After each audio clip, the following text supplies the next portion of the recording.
Lush Music. Tirando kuitasha, ujaenza pa chorus ne pa mashets. Ukosonga ina mavesi. Mama tichi.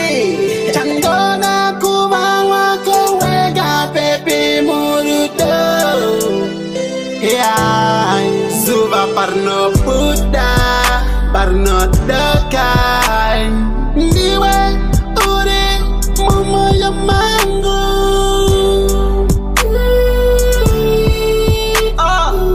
Mama tichi. Shaz.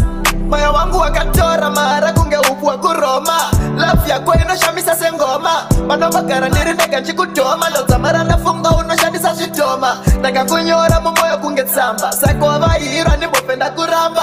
Chinzwa pepi kwa diri wabagamba. Ende unogeza uzimayi mushamba. Zuva parno puta, parno dokai. Niwe uri mumo ya mango.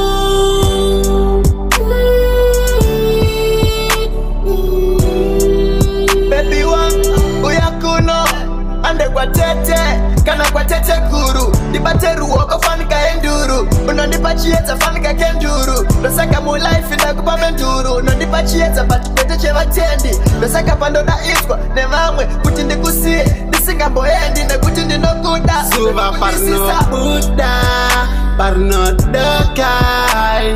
Niwe uri mumo ya mango.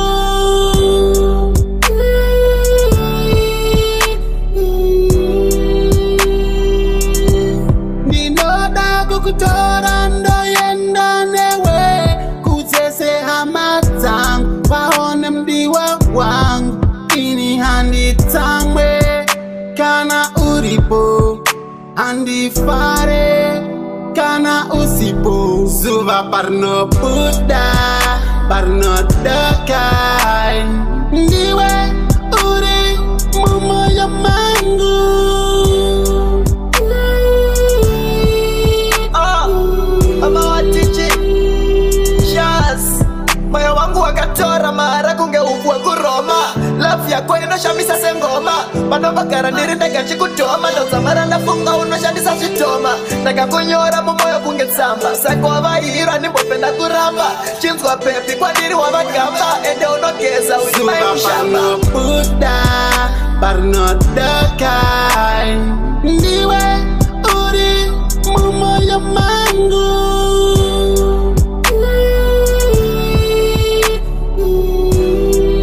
Baby wangu uyakuno ande kwa tete kana kwa tete kuru dibate ruoko fanika enduru unonipa chieta fanika kenduru dosaka mu life na kupa menturu unonipa chieta batupete cheva tendi dosaka pando na iskwa ne mamwe kuti ndikusie ndisingambo endi ne kuti ndinokuda Zuva parno puta, parno dokai. Niwe uri mumo ya mango.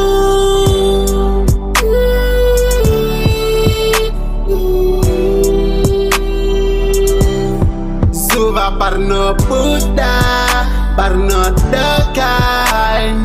Niwe uri mumo ya mango.